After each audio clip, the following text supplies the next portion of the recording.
उत्तर पूर्वी दिल्ली के गुरु तेग बहादुर अस्पताल में बाबा भीमराव अंबेडकर जी की 127वीं जयंती को बड़े ही धूमधाम से मनाया गया।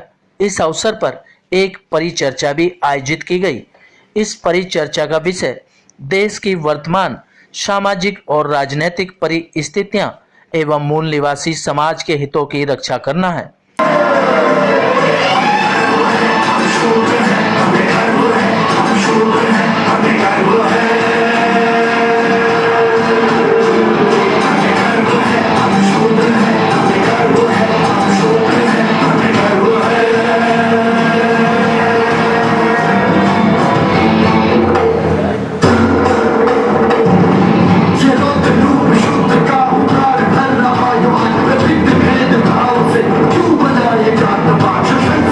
वहीं इस अवसर पर कई लोगों ने अपने विचार व्यक्त किए और उन बातों पर ध्यान आकर्षित किया और कहा कि आज देश जिन समस्याओं से जूझ रहा है उसे सिर्फ बाबा साहब की बताई नीतियों पर चलकर ही निजात पाई जा सकती है। और इस भारत का एक संविधान है, one constitution, one nation, one constitution, one leader. वो लीडर कौन है आप ही बताइए।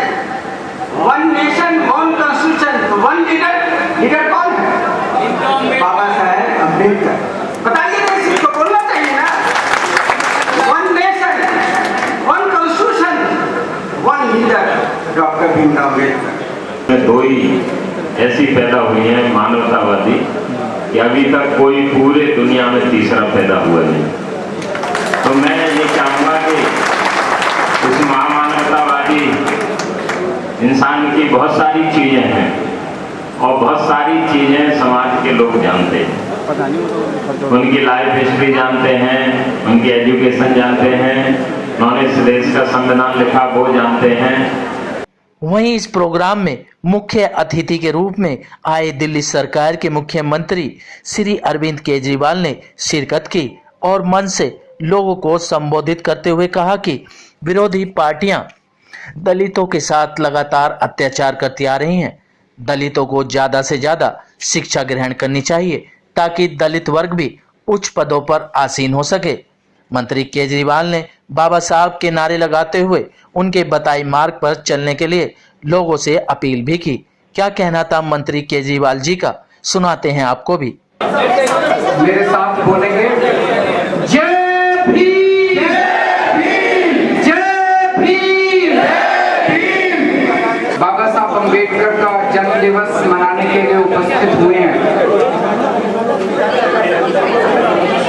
आजकल हमारे देश की राजनीति में एक तरह का सिस्टम चालू हो गया है कि जिन लोगों ने बाबा साहब अम्बेडकर का सबसे ज्यादा विरोध किया, जो लोग सबसे ज्यादा दलितों पे अत्याचार करते हैं, वो सबसे ज्यादा बाबा साहब अम्बेडकर का नाम ले लेके लोगों से वोट मांगने की कोशिश करते हैं। चारों तरफ देश में आज हालात ऐसे हैं, सोशल मीडिया के ऊपर मेन स्ट्रीम मीडिया तो दिखाता नहीं है, उनकी मजबूरियां हैं मेन स्ट्रीम मीडिया की, जो हमने कल देखी मजबूरियां। कोबरा पोस्ट का एक, आप लोगों ने देखा सोशल मीडिया पे कोबरा पोस्ट का एक स्टिंग ऑपरेशन आया है सारे मीडिया का। तो मीडिया की अपनी मजबूरियां मीडिया दिखाता नहीं है, लेकिन किस तरह से देश में चारों तरफ दलितों के ऊपर अत्याचार हो रहा है, एक के बाद एक, एक के बाद एक। ये बहुत ही घिनौनी हरकत है। एक तरफ उनके लोग दलितों पे अत्याचार करते हैं, गुजरात में रोज देखने को मिलता है कि किस तरह से सरेआम सड़क के ऊपर उनको डंडों से पीटा जाता है, उनकी हत्या कर दी जाती है। रोहित वेमुला को आत्महत्या करने पे मजबूर किया जाता है। पूरे देश के अंदर से इस तरह की ढेरों घटनाएं आती हैं, लेकिन उसी पार्टी के बड़े नेता अपने भाषणों में बाबा साहब अम्बेडकर का नाम ले लेके जब वोट मांगते हैं तो बड़ा दुख होता है। बाबा साहब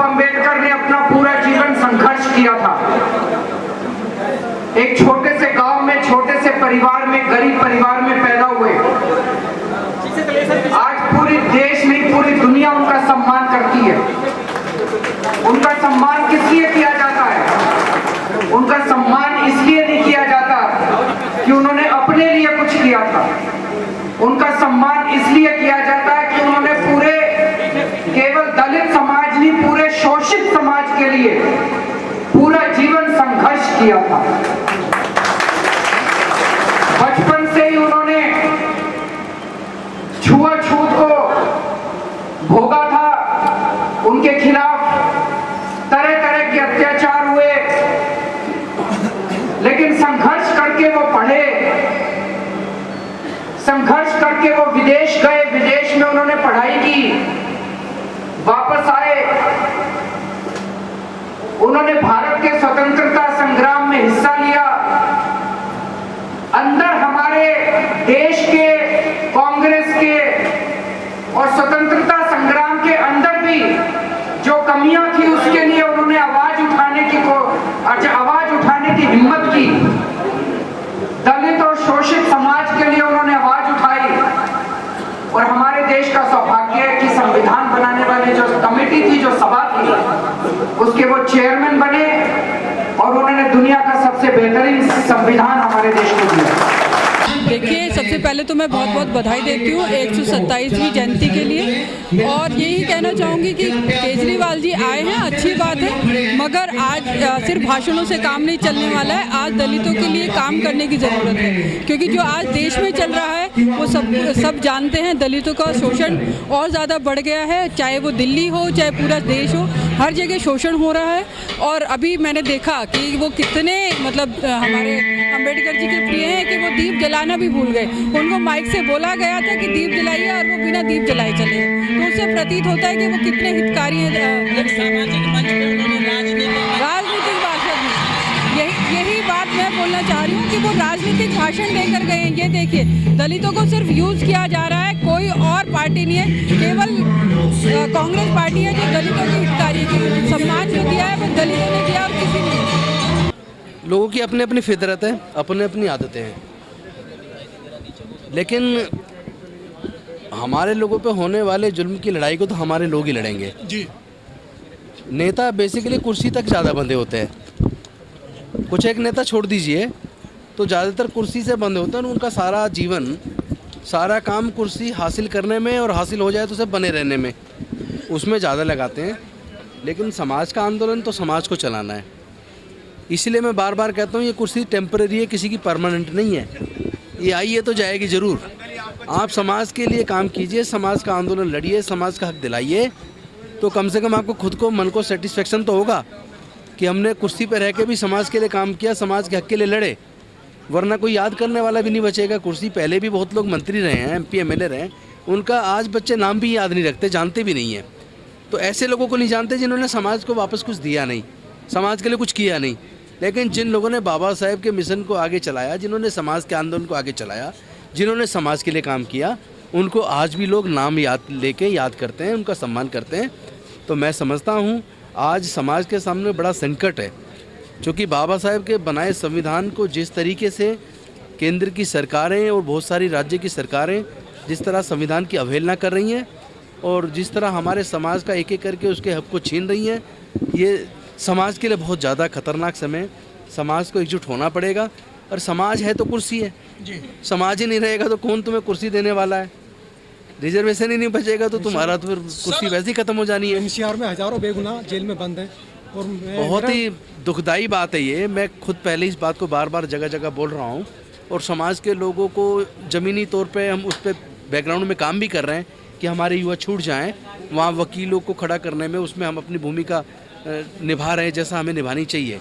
लेकिन निसंदेह जिस तरह हमारे बच्चों को झूठे केसों में फंसा के जेल में डाल दिया गया है, ये और कुछ नहीं है। हमारे समाज के बढ़ते इस जो हमारे समाज का जो मनोबल बढ़ रहा है, जो समाज के हक के लिए लड़ने का जज्बा बढ़ रहा है, उस जज्बे को कमज़ोर करने के लिए, उस जज्बे को डाउन करने के लिए, उस आंदोलन को ख़त्म करने के लिए, हमारे मनोबल को तोड़ने के लिए हमारे युवा बच्चों पे झूठे केस बनाए गए ताकि हमारे समाज का मनोबल गिर जाए और हमारा समाज दोबारा कभी भी अपने हक के लिए कभी रोड पर ना उतर पाए। बहरहाल मुख्यमंत्री जी ने बाबा साहब की जयंती में आकर अपने जो विचार व्यक्त किए उसके लिए तमाम श्रोतागणों ने ताली बजाकर मुख्यमंत्री का धन्यवाद किया। सिटी न्यूज दिल्ली के लिए रविंदर कुमार की रिपोर्ट।